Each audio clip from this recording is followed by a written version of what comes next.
Intro muna tayo kay Baby Isa, guys. Pasok sa inyong lahat.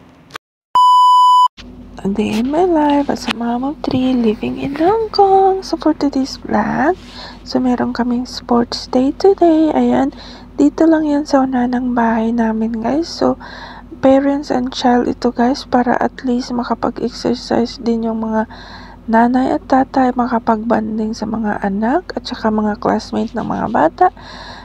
At saka sa mga ibang parents na rin, guys. So, ito yung area namin palagi, guys. So, ginagawa po nila ito once a year. So, para at least makapag-exercise at saka banding na.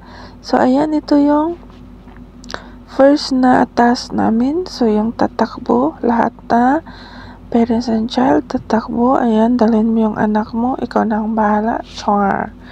So, ayan. So, best in takbo-takbo din ng lola nyo. Ayan.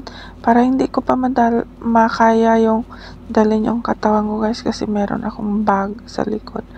So, ito. Ayan. O, diba?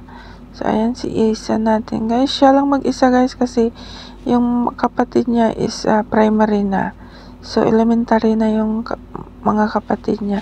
So, siya na lang naiwan sa kindergarten. Ayan. K3 na siya ngayon, guys. So, gagraduate na siya next year. Ayan. So, next year na rin is P1 na rin siya. Kinder 1. Ayan. Grade 1 pala. So, ito yung aming pangalawang games, guys. So, ilalagay nila yung bata dyan sa loob at kakargahin ng kikerry ng mga nanay. Ayan. Siyempre, para at least ma-experience ng mga bata kung paano at ano ang feeling nila doon sa loob. Ayan. Thank you mga plangging. Please, pa-heart naman dyan. Ayan, so, ayan, dito na kami. Ayan, pagtapos ka na, ayan, uupo ka na dito sa likod. So, lahat ng mga bata ito, guys, by group. So, ayan, o, diba, nakikita nyo naman kung paano nila ginagawa at kinikiri yung bata. So, hindi pwede ito na isa lang magkiri, guys, marami. Ayan.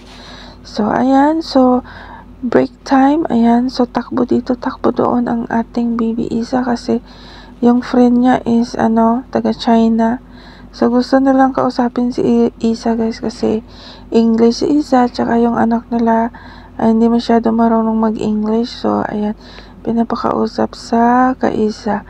Ayan, so ayan, best in takbo naman si Isa natin. Ayan, walang katapusang takbuhan. Ayan, ito din yung meron din siyang isang kaibigan, guys, galing din ng China. Ayan, so nagsasalita sila, guys, ng Putonghua. Ayan, so yung iba, guys, na dito nag-aaral sa Hong Kong, hindi sila marunong mag-Cantonese. So kailangan din nilang mag-aral ng Cantonese kasi yung Putonghua nila iba sa Cantonese, Mandarin, kumbaga, guys.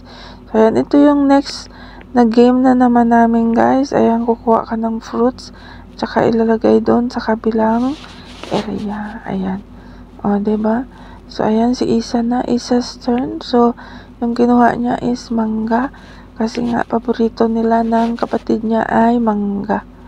Ayan. Tumakbo na kami doon sa kabilang area. Tsaka ilalagay mo doon yung fruits. Ayan. Parang pang ano lang talaga ito, guys. Pang banding sa anak mo. Tsaka pang exercise na rin kasi tatakbo ka ng tatakbo. So, ito naman yung aming isang games, guys. Apple. Ayan. Apple yung pinili ni Isa. Kailangan hindi mo malaglag yung apple, guys. So, kaya kailangan dahan-dahan lang sa lakad. Ayan. So, dadalhin mo ulit yan dito, doon sa kabilang baryo. Ayan. O, diba? O, ayan. Tsaka itatapon mo dyan yung fruits. Ayan. Tsaka dalhin mo naman yung stick doon sa nanay para sila naman ang next na maglalaro ng game na ito eh. O, diba? Sobrang ganda at super excited ito, guys. Exciting pala. Ayan, sa mga parents at saka sa mga bata. So, pag meron silang ganito, guys, pumupunta talaga ako, guys. So, ito naman yung isang game. Ayan, parang magka-climb ka. Parang nagtitraining ka sa police. Ayan. O, diba? O, gayahin nyo rin ito, guys, kasi maganda din ito sa mga bata. At least ma-experience nila gusto nila maging police o maging firefighter. O, di ba guys? So, ayan. O, di ba? So, thank you so much for watching guys. Sana magustuhan nyo ang aming video. So, please don't forget to like and share and comment down below. Ayan. So, ito yung isa pang game namin guys. Yung boot games nila na hihilahin mo. Kahit isang tao lang guys pwede kasi madulas naman yung sahig. So, iniwan ko sila dyan guys kasi gusto kong videohan yung anak ko.